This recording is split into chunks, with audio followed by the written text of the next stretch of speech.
जय श्री कृष्ण। कैसे हैं आप लोग?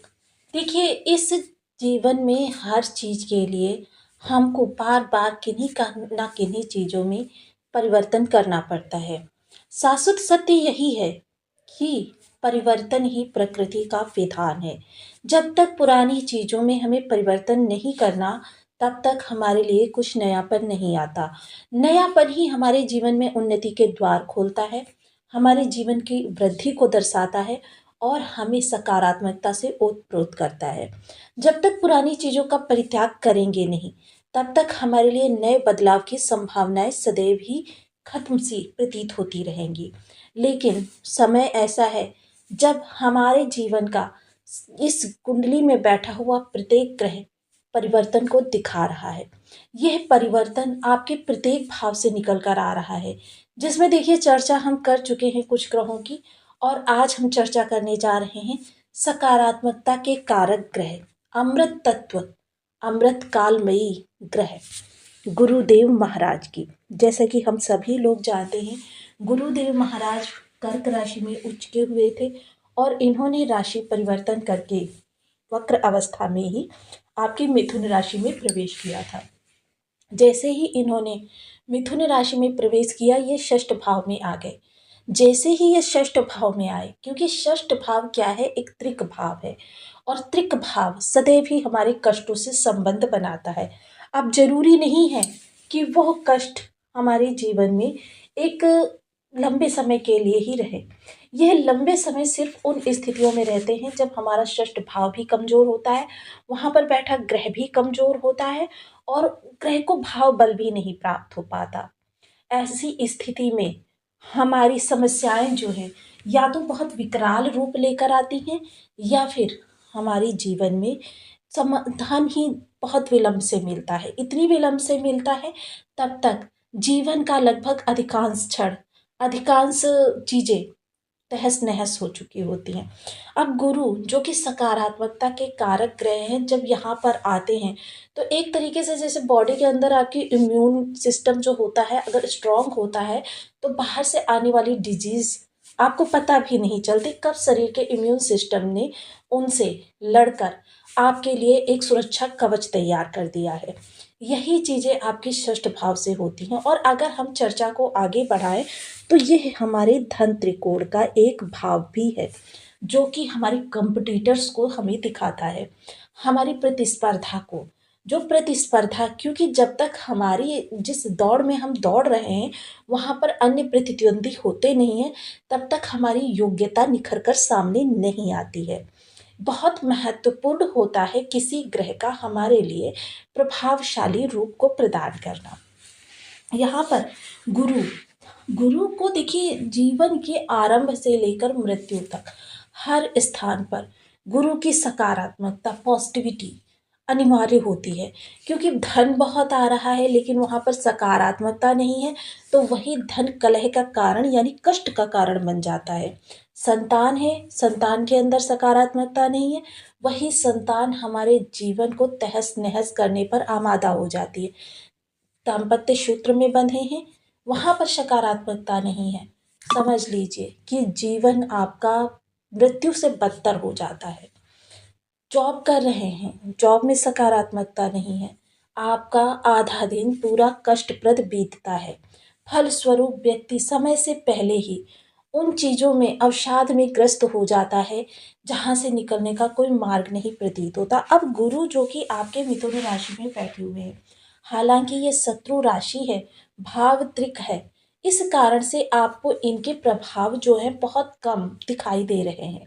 लेकिन जो स्थितियां इनकी दिन प्रतिदिन चेंज हो रही हैं, क्योंकि प्रत्येक ग्रह जो है वह अपनी स्थितियों को परिवर्तित करता रहता है। कोई भी चीज यथावत नहीं रहती, हर चीज में परिवर्तन नित्य प्रतिदिन होता रहता है। एक छोटा सा पौधा लगाते हैं, उस पौधे में आप देखते हैं दिन प्रतिदिन पहले अंकुर आता है, फिर दो पत्तियां आती है, फिर धीरे धीरे चार छः दस, एक विशाल वृक्ष का रूप धारण कर लेती है। इसी तरीके से गुरु की पॉजिटिविटी में भी वृद्धि हो रही है। डिग्री बल की बात करें तो इस समय ये 20 डिग्री के है, जिस कारण से ये युवा अवस्था को टच करने जा रहे हैं, क्योंकि वक्री अवस्था में है तो ये विपरीत दिशा में चल रहे हैं। अर्थात अब 19, फिर भी 18 और ये युवावस्था में आ जाएंगे। अर्थात अब गुरु के प्रभाव बहुत ही शक्तिशाली होने जा रहे हैं। वहीं चंद्रदेव की अगर चर्चा करें तो चंद्रदेव देखिए इस समय पर वर्तमान समय में मीन राशि से गोचर कर रहे हैं। मीन राशि में होने के कारण गुरु का और चंद्रमा का केंद्र संबंध बन रहा है, जो कि आगामी 2.5 दिनों के लिए बनेगा। और उसके बाद चंद्रमा जब इस भाव में आएंगे तब चंद्रमा और गुरु का लाभ संबंध निर्मित होगा। तो ये जो 6 से 7 दिन आपके आगे आने वाले हैं, एक तो गुरु का डिग्री बल भी धीरे धीरे कम होगा, जिसकी वजह से ये युवावस्था को टच करते हुए देखे जाएंगे। अगर मैं कहूँ इस समय आपको 40 to 50% गुरु के प्रभाव प्राप्त हो रहे हैं, तो ये गलत नहीं है। इसमें आपको देखिए चंद्रमा का केंद्र योग बनना, चंद्रमा का लाभ संबंध बनना, ये गुरु को अतिरिक्त बल प्रदान करेगा, जिसकी वजह से आगामी 6 से 7 दिन जो ये आपके जाने वाले हैं, ये बहुत महत्वपूर्ण होने वाले हैं। इस समय आपके जीवन में सकारात्मकता में वृद्धि होने वाली है। आपके मोस्टली कॉम्पिटिटर्स जो हैं, आपकी जो समस्याएं हैं, उनसे काफ़ी हद तक आपको राहत मिलती हुई दिखाई देगी। आप चर्चा करेंगे कि गुरु का प्रभाव और ज़्यादा विस्तार से कि किस तरीके से आपको और ज़्यादा किन किन स्थानों से अधिकतम प्रभावित कर सकता है। तो बनी रहिए हमारे साथ इस वीडियो में एंड तक, आपको बहुत कुछ जानने के लिए मिलेगा। वीडियो बहुत ज्ञानवर्धक होने वाला है। तो ये आपकी लग्न में 10 नंबर बना हुआ है तो ये राशिफल आपके लिए है। यदि कुंडली में कहीं भी चंद्रमा के साथ 10 नंबर बना हुआ है तो ये राशिफल आपके लिए। कुंडली ना होने की स्थिति में आप इसे नाम राशि से भी देख सकते हैं। यदि अभी तक आपने अपने इस चैनल को सब्सक्राइब नहीं किया है तो प्लीज़ सब्सक्राइब कर लीजिए, वीडियो को लाइक कर दीजिए, चैनल को शेयर कर दीजिए। इससे होगा क्या कि हमारे आने वाले हर वीडियो की नोटिफिकेशन मिल सकेगी आपको सबसे पहले। एक कमेंट्स करना बिल्कुल ना भूलें। कमेंट से हमें बहुत मोटिवेशन मिलता है, हौसला मिलता है और ये पता चलता है कि आप और क्या जानना चाहते हैं। गुरु जो कि आपके षष्ठ भाव में बैठे हुए हैं, एक तो शत्रु राशि, दूसरा दृक भाव, जिसके कारण से इनमें क्या है, एक दबाव बना हुआ था। क्योंकि बुध देखिए, अगर यहाँ पर एक दृष्टिपात की जाए कि बुध के साथ इनका षडाष्टक योग भी बना हुआ है, तो थोड़ी सी विषमता बनी रहेगी। इसमें कोई दो राय नहीं है। मैं आपको बिल्कुल यथावत चीज़ें बता रही हूँ कि देखिए जो षडाष्टक योग होने के कारण थोड़ी सी आपके लिए अप्रिय स्थिति कहीं ना कहीं से निकल कर तो जरूर आएगी, किंतु अगर चर्चा करें तो मोस्टली 60% तक चीज़ें गुरु अपने फेवर में करते हुए दिखाई देंगे। मोस्टली इस समय पर आपका जो शांत चित्त, प्रभावशाली व्यक्तित्व, ज्ञान से ओज प्रोज आपका कार्यकलाप बहुत ही ज़्यादा लोगों को प्रभावित करेगा। बेशक से इस समय पर कोई लाभ आपके सामने निकल कर ना आए, लेकिन उस लाभ की रूपरेखा अभी से बननी प्रारंभ हो जाएगी। क्योंकि षष्ठ भाव में है गुप्त, इस समय पर रहने वाले हैं गुरु के कार्य, तो इस समय सिर्फ आपकी एक्टिविटीज़ पर लोगों की दृष्टि रहने वाली है, जिस कारण से आपके इन कार्यों का लाभ आपको फ्यूचर में मिलता हुआ दिखाई देता है। क्योंकि जिस तरीके से किसान खेत में बीज बोता है और उसको 4 माह बाद उसका प्रतिफल प्राप्त होता है, वही चीज़ें इस समय पर हम कह सकते हैं। अगर किसी स्किल्स वगैरह को सीख रहे हैं, कोई कार्य ऐसा है जिसमें डेवलपमेंट की गुंजाइश है, तो ये बहुत चीज़ें ऐसी हैं जो आपके लिए अच्छी होती हुई दिखाई देंगी। प्रतियोगी के लिए बनाई गई रूपरेखा इस समय पर आपकी क्रियान्वित बेशक ना हो, लेकिन प्रतिद्वंदी आपसे इस समय पर भय खाता हुआ दिखाई देगा। ऋण लेन देन से संबंधित जो भी समस्याएं आपको परेशान कर रही थी, उनसे इस समय पर काफ़ी हद तक राहत मिलती हुई दिखाई देगी। एक तो गुरु की जो विशेष प्रभाव है वो आपको द्वादश भाव से भी प्राप्त हो रहा है। अब द्वादश भाव क्या है, आपका मोस्टली ये खर्चों का घर कहा जाता है। अब गुरु का यहाँ पर प्रभाव होने के कारण सबसे अच्छी बात तो यही हो रही है, जो अनावश्यक खर्च की आपकी सिचुएशंस बनती हैं।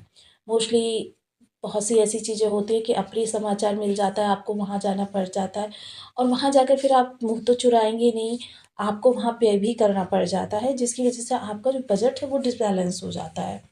अब यहाँ पर जब गुरु का प्रभाव रहेगा तो सबसे पहले क्या होगा कि खर्चों में कमी आएगी। इन्वेस्टमेंट की ओर आप ध्यान देंगे और इस समय पर किया गया इन्वेस्टमेंट आपके लिए फ्यूचर के लिए बहुत अच्छा होता हुआ दिखाई देगा। सबसे अच्छी बात यही हो रही है। और विदेश संबंधी कार्यों में अगर आप लगे हुए हैं तो देखिए थोड़ी सी आपके लिए निगेटिविटी बनी रहेगी, लेकिन कार्य आगे प्रगति को दिखाते हैं। साथ ही साथ देखिए, गुरु जो होते हैं कोर्ट कचहरी वगैरह के लिए कारक नहीं होते हैं, फिर भी अगर आप इसका बाहरी समाधान करना चाहते हैं, बाहर कोर्ट के बाहर, तो उसके लिए उपयुक्त समय है। अगर हम चर्चा करें इस समय पर प्रयास पराक्रम की, तो प्रयास पराक्रम जो आपके इस समय पर आपकी दिशा को निर्धारित कर रहे हैं, उस दिशा में कुछ चेंजेज की ज़रूरत है। यह ज़रूरत जो है, यह इस समय आपके कार्यों को आगे बढ़ाती हुई भी दिखाई देगी और आपकी चीज़ों में महत्वपूर्ण निर्णय लेने के लिए बहुत अच्छा समय है कि अगर आप चाहते हैं कि आप अपनी प्रोफ़ेशनल, फ़ाइनेंशियल या अपनी प्रॉपर्टी से संबंधित कोई महत्वपूर्ण निर्णय लें, तो उसके लिए बहुत उपयुक्त समय है, क्योंकि निर्णय लेने के लिए देखिए उपयुक्त समय होना अति आवश्यक होता है। निर्णय या डिसीजंस किसी भी समय पर सुनाए जा सकते हैं, लेकिन उनका फ्यूचर में सही सिद्ध होना अति आवश्यक होता है, क्योंकि इनके बहुत ही दूरगामी परिणाम हमें सोचने पड़ते हैं। और हालाँकि अगर इस समय पर मैं चर्चा करूँ सोचने समझने की शक्ति की, तो देखिए अगर लग्न के हिसाब से देखें तो इस समय पर आपके लिए सोचने समझने की शक्ति जो है, कई दिशाओं में विभक्त होती हुई दिखाई दे रही है। किंतु अगर गुरु के यथार्थ से देखा जाए, तो आप इस समय पर सही निर्णय लेने में समर्थ हैं। अब गुरु के लिए देखिए सदैव ही उपायों की अगर हम चर्चा करते हैं, तो गुरु से संबंधित उपाय क्या होते हैं? सबसे पहले तो बीज मंत्र आ जाता है, ओम ब्रह्म बृहस्पति नमः। इस बीज मंत्र का 1 माला, 2 माला, 5 माला, 7 माला, 11 माला का जप नियमित अपनी शुद्धानुसार करना। द्वितीय नंबर पर देखिए, केसर का तिलक मस्तक, कंठ, जिह्वा पर लगाना।